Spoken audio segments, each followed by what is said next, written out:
ngo aramanutse, uyu mwana w'umukobwa abwira bene nyina, arababwira ngo ariko sha dusuzugurwe dutya Sipiriye, ko iki gisubizo ari icy'abantu baremwe nka data, kandi aba bantu bakaba barakoranye na data, bakaba batabonye agaciro ka data mu byo bakoze. Niyo yakoreye se nayo niko imeze? Mubwire ngo siko imeze.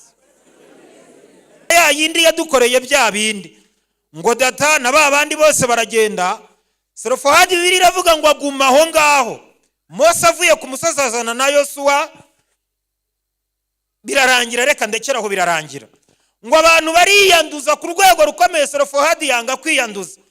Bibiliya iravuga ngo bafata amahema yabo barazinga, bayabamba kuri Ararati, bavayo bajya kuri Ashikana, ngo bagenda babamba amahema. Bibiliya iravuga ngo indaro Abisirayeli baraye zari 72. Bari mu nzira bagenda, Selofehadi agwa mu nzira arapfa. Irembo Ryera TV, Irembo Ryera TV. Na gatatu dusome duhereye ku murongo waho wa mbere tuze kugeza ku murongo waho wa gatatu. Dusome kubara twahageze 27. Haranditse ngo Uwiteka, ego igitabo cyo kubara igice cya 27. Haranditse ngo Uwiteka, igice cya 27 umurongo wa mbere. Haranditse ngo Uwiteka, ego niko handitse. Dusome. Mbambaza gutyo kugira ngo ntasanga ndi kuvuga muri iki gitabo uri mu Bami ba kabiri cyangwa muri Timoteyo wa kabiri. Hari igihe ubwira abantu aho basoma ugasanga siho bari, ku mpamvu z'uko twese tutazi aho ibitabo byo muri Bibiliya biherereye. Iki gitabo rero giherereye ku ipaji ya 158. Iki gitabo giherereye ku ipaji y'158, niho giherereye. Uvuye mu itangiriro ukajya kuva ukaturuka ku Balewi, ugahita uza kubara. Iyo uvuye kubara ujya muri Yosuwa, wava muri Yosuwa ukajya mu Bacamanza, ukajya muri Rusi na Samweli n'Ingoma n'Abami ugakomeza. Dusome. Hari umuntu uza gusoma ibi bintu tugiye dusomye hariya hejuru, we ntabwo ari bubisome. Hano twe tugiye gusoma haranditse ngo Uwiteka acira abakobwa ba Selofehadi urubanza. Hari abandi rero baza gusanga handitse ngo urubanza rw'uwapfuye adasize abahungu. Hari uwabibonye? Hari uwabibonye hariya nsomye? Hari uwabonye handitse ngo urubanza rw'uwapfuye adasize umuhungu? Hari Bibiliya zanditse gutyo, by'umwihariko ziriya twita ngo ni ijambo ry'Imana. Aha rero ho haranditse ngo maze higira hafi abakobwa ba Selofehadi mwene Heferi wa Gereyadi wa Makiri wa Manase bo mu miryango ya Manase mwene Yozefu. Aya niyo mazina y'abakobwa ba Selofehadi: uwa mbere Mahira, uwa kabiri Nowa, uwa gatatu Hogira, uwa kane Miruka, uwa gatanu Tirusa. Bahagarara imbere ya Mose na Eliyezeri n'abatware n'iteraniro ryose ku muryango w'ihema ry'ibonaniro, baravuga bati: Data yapfiriye mu butayu, kandi ntiyari mu iteraniro ry'abiteranije kugomera Uwiteka bafatanije na Kora, ahubwo yapfanye ibyaha bye ubwe, kandi ntiyabyaye abahungu. Ni iki gikuza izina rya data mu muryango? Nuko atabyaye umuhungu, uzaduhe gakondo muri bene wabo wa data. Hari ahantu musomye ngo ni iki gikuza, murumva ari nk'ibintu bishatse kuvuga iki? Umuntu umwe natubwire, ni iki gikuza izina rya data? Murumva icyo kintu ari ni iki gikuza? Murumva ari ubusobanuro ki? Vuga twumve. Anamiza cyane uvuge. Ni iki gikuza izina rya data? Ni iki kivanaho izina rya data? Ni iki gisibanganyije izina rya data? Ibi kibazo tugize nuko atabyaye umuhungu. Ibyo bintu bizimanganyije izina rya data mu isi koko. Ni iki gikuje kivanye? hanyuma Bibiliya irakomeje ivuga ku murongo waho wa 5, maze Mose ashyira Uwiteka urubanza rwabo. Uwiteka abwira Mose ati, abakobwa ba Selofehadi baburanye by'ukuri, ntuzabure kubaha gakondo muri bene wabo wa se, bazatume baragwa ibya se. Twakire neza ijambo ry'Imana. Nyeganyeza abantu babiri iburyo n'ibumoso, umwe umubwire ngo Imana yanga agasuzugura umuntu atihamagariye.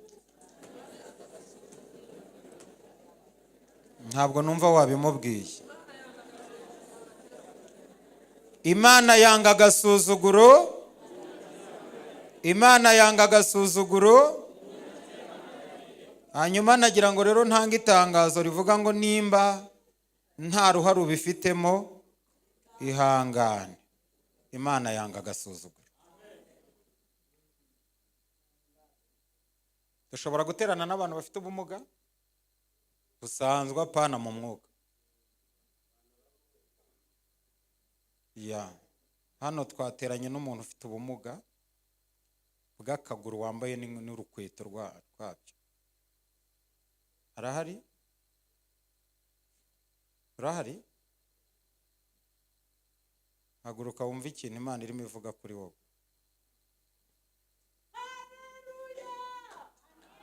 Wambaye za nkweto zunganira z'insimburangingo? Yego.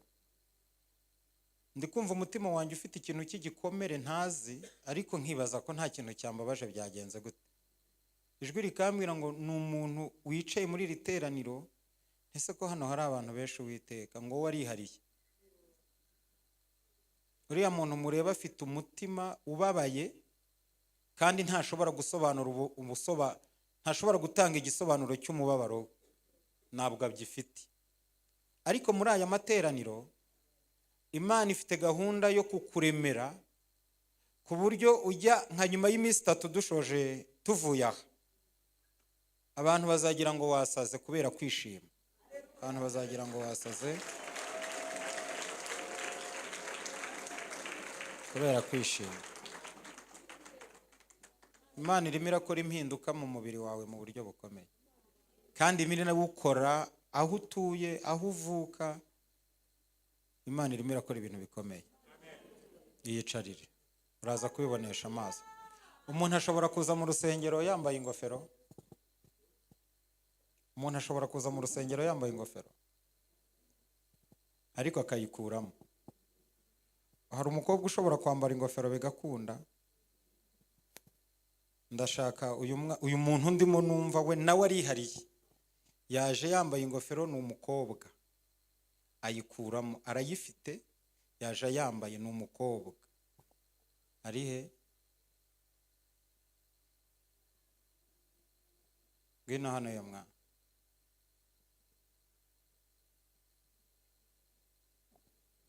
Yambaye n'ipantaro.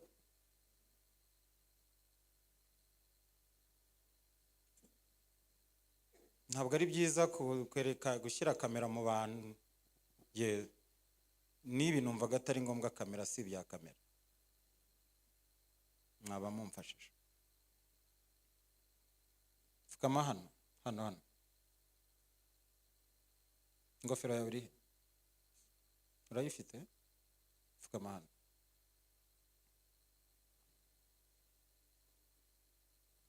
Mama wabahe? Ubu tuvugana mbonye usohoka wikorera amaboko. Mbona wikoreye amaboko, mbona ushoje umwaka uri imfubyi itagira mama.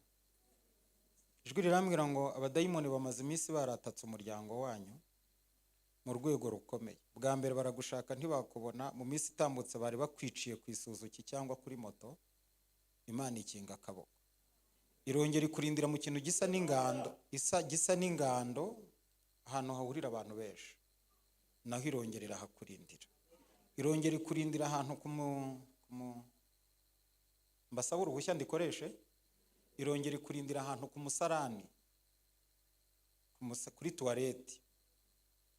Iriduka uvuyemo, yagiye muri tuwarete avuyemo irariduka.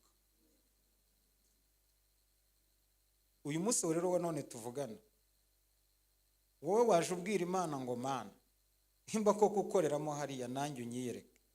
ijwi rirambwiye ngo Imana irakubonye kandi Imana irakuzi. Ijwi rirambwiye ngo Imana iguhaye ikimenyetso cy'ibyiza kugeza ku rwego ijwi ryambwe nabonye umuntu afite urupapuro, ndasaba ko kamera itamfata ngewe, tugwije abagome benshi, nta kamera nshaka ndimo mvuga bino, muyishyire mu ijambo ry'Imana hariya. Ndabinginze kandi muraba mukoze, ndabasabye rwose muraba munkoreye ibintu byiza. Dufite abanzi b'Imana benshi mu isi.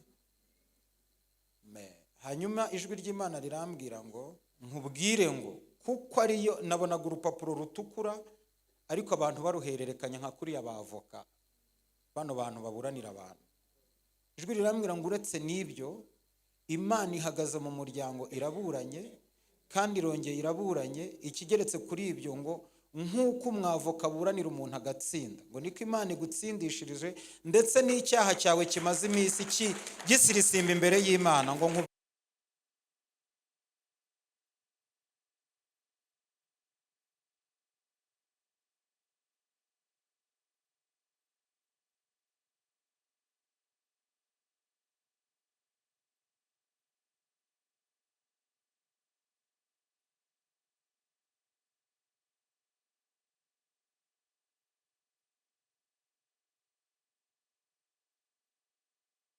business, ariko ndaje ngo duhe umugisha.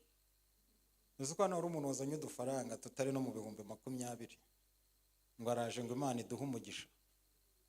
Umva ijwi rero, genda uguremo, ni amafaranga 8,900, byari 9,000, ni 8,900. Genda uguremo inyama uzirye urara unayamaze. Imana izaguha igishoro mu kwa kabiri ku itariki 19.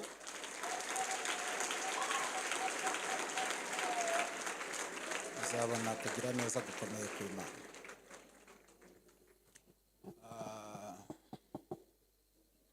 Dusome muri Yeremiya mutanshuka. Dusome muri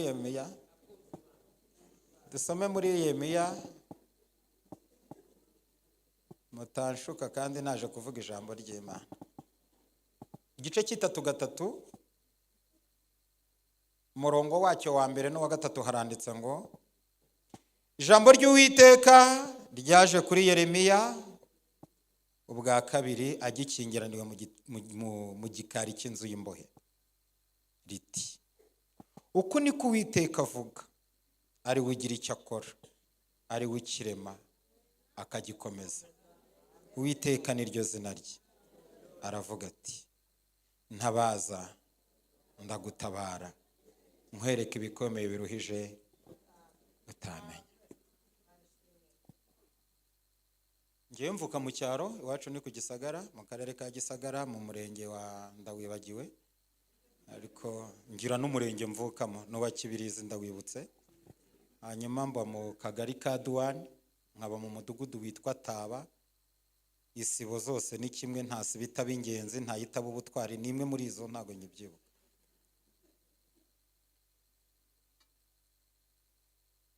Twari duturanye n'umugabo, hakurya iwacu haba agasozi kitwa Igisanze, hakurya haba ahitwa Kwitaba muri Huye. Twajyaga kumva nka saa 7 z'ijoro ngo yororororororororo ngo turapfuye ngo bakavuza induru, ukabura umuntu wamwikiriza. Noneho twebwe kuko gukinga kwacu bitari byiza, nta nzugi nk'izi, nta makare, twakingishaga imihini y'amasuka y'amasekuru, tugashyiraho n'urusyo rimwe na rimwe. Hari ukuntu winjizaga igiti mu rugi gutya, waracukuye akobo, iri rya karere rakaza ntiwapfa kurukingura utarimo imbere. Noneho ugahita uza ku rugi ukegamaho kuko wumvaga nyine ibintu byabaye. Wamara kumva abantu baje, uti murakomere turi kumwe, uti murakomere turi kumwe. Ariko ndashimira Imana yo, iyo tuyitabaje ntirindira ko abantu baza, ahubwo ihita ivugira rimwe ngo murakomere ndi kumwe namwe, ndi kumwe namwe. Niyo mpamvu rero mu buzima bwo gutabaza aho muzajya hose, bantu mwicaye aha muhagarariye amajoro yo gutabaza, muhagarariye amadini n'amatorero, mugira ibihe byo gusenga, nimugera ku cyitwa gutabaza, mwabarokore mwe, mwabashyitsi mwe, mwabizera n'abatizera mwe, nimugera ku ijambo ryitwa gutabaza, nta muntu utabaza avuga ngo mana gutabaza n'induru ryobo ndapfuye baba, gutabaza n'urusaku. Nicyo gituma hageze igihe cyo gusenga umuntu wese yemerewe gusakuza uko ashoboye. Amen. Urasakuza baba. Hano Bibiliya yavuze ngo ntabaza. Nta muntu rero utabaza avuga ngo uranzi nyine. Nta uranzi mu gutabaza baho. Mu gutabaza nta uranzi baho. Mana uranzi, uransobanukiwe, dore ndi n'umunyorogoto. Nge ntabwo ndi mu gishanga, ntabwo ndi umunyorogoto, ndi barakagira Pascal. Iminyorogoto mumanuke pfi ibishanga birahari. Jewe ndi barakagira, Imana imyemereye kuza imbere ngo nyitabaza. Ntabaza ndagira gute? Bibiliya iravuze ngo Uwiteka acira abakobwa ba Selofohadi urubanza. N'Uwiteka si undi muntu. Muntega amatwi mwumva agasuzuguro. Tugira abantu bazi gusuzugura. Turabagira. Umuntu aragusuzugura, akagusuzuguza umunwa n'amaso n'ibirenge n'intoki. Umuntu w'amaso agusuzugura areba atya. Dore agasuzuguro k'amaso ni gutya. Uw'umunwa agusuzugura agira atyo. Uw'intoki agusuzugura agira atya ngo. Uw'amaguru asuzugura agira atya ngo agatambuka. Umunyagasuzuguro nyawe agusuzugura agira atya tumva. Byose abikorera rimwe. Umutwe ugira atya tumva we. Nkwiyamewe n'ikindi kandi. Ibyo byose rero Imana yo iri mu ijuru siko ibibona.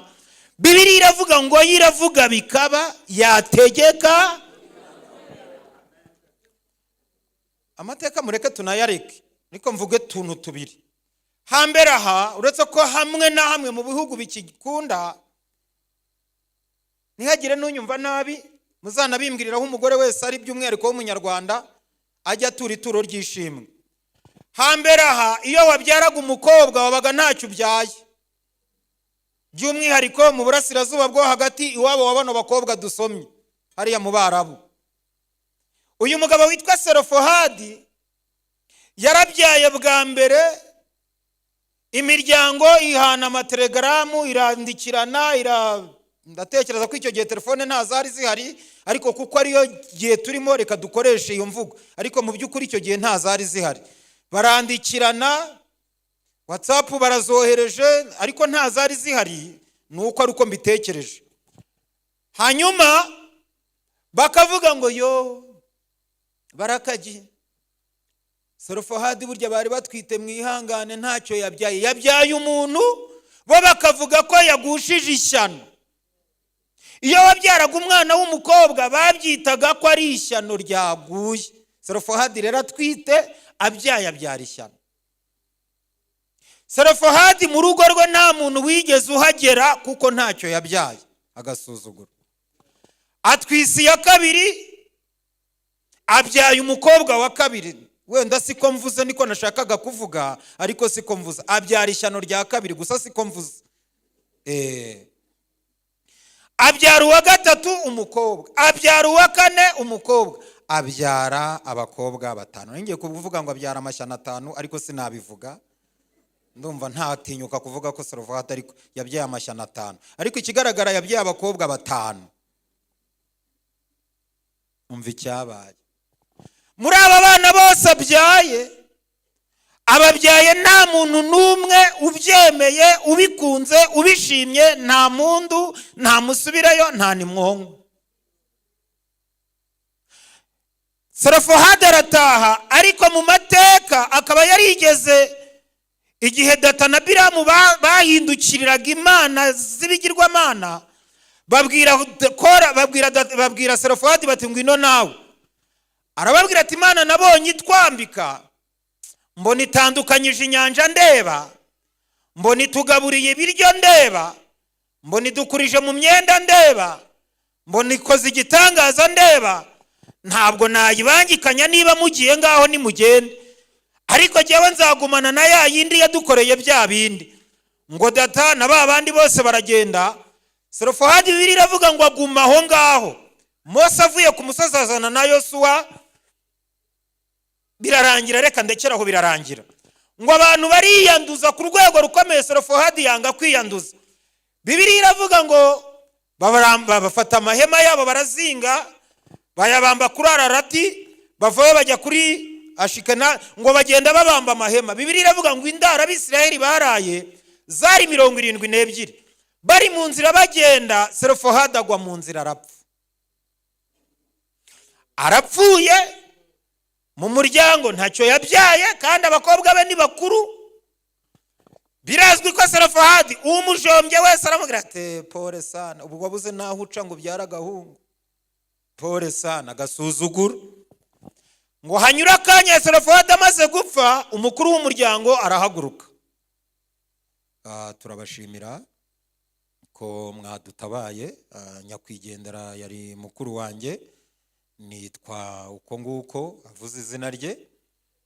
Ati twagira ngo tubamenyeshe ko kubera ko nta n'icyo asize, nta kiriyo gihari, dushoje ikiriyo.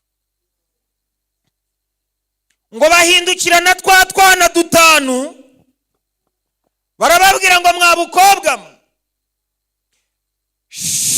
nitukongera kubabona, mwaba indaya, mwaba ibyohe, mwaba mayibobo, mugende nitukongera kubabona hano. Ngo abana babirukana hagati ya 8 na 9, isabato itararangira. Ndashimira Imana igitabara izuba ritararenga, ndashimira Imana ijya yemera ko ari narenga ahubwo igatabara ritararasa.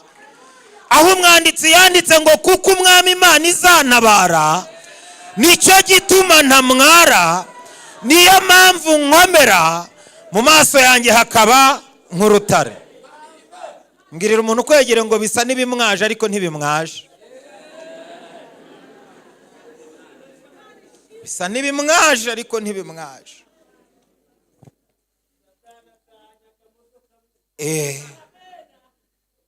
Ngo aramanutse uyu mwana w'umukobwa abwira bene nyina, arababwira ngo ariko sha dusuzugurwa dutya Sipiriye, kw'iki gisubizo ari icy'abantu baremwe nka data, kandi aba bantu bakaba barakoranye na data, bakaba batabonye agaciro ka data mu byo bakoze. Niyo yakoreye se nayo niko imeze? Mubwire ngo siko imeze. Mwakoze kuza, ukuri kw'Imana mwakoze kuza, mwakoze kuza. Kabane nubwo Imana itakora ngo ubiboneshe amaso, mu isi y'umwuka hari ibintu Imana ibirimo iniga, ikabiniga. Noneho ukagira ngo ni ubushobozi ufite, naho yabinize bisinzirira guhera. Nyumvira rero ibi bintu. Ngo aba bana burya iyo uri mukuru niyo ugenda urabyumva. Ni ukuri kw'Imana. Ngo akana gakuru karababwira ati bavande, hari ahantu nzi birangirira bikemukira. Badiyako muzi ko iyo dusenga injiji zibona twarayobye. Iyo byigana uvuga ngo nje gusenga nimugoroba ngo ndagiye aha n'aha, abahiriwe n'iminsi bagira ngo igihe ntikizabitegeka. Umuntu wahiriwe n'iminsi arishuka, iminsi iragushuka ariko igihe kije kirabitegeka. Noneho kuko twe twakurikiye nyiribihe, iyo igihe kije idufasha guhagarara mu bihe, hanyuma bikarangira tuvuga ngo Uwiteka yadukoreye ibikomeye natwe turishima. Abana b'abakobwa aramubwira ati nimunkurikiraho birangirira ndahazi. Baza birukanka no kwihema ngo batunguke kwihema.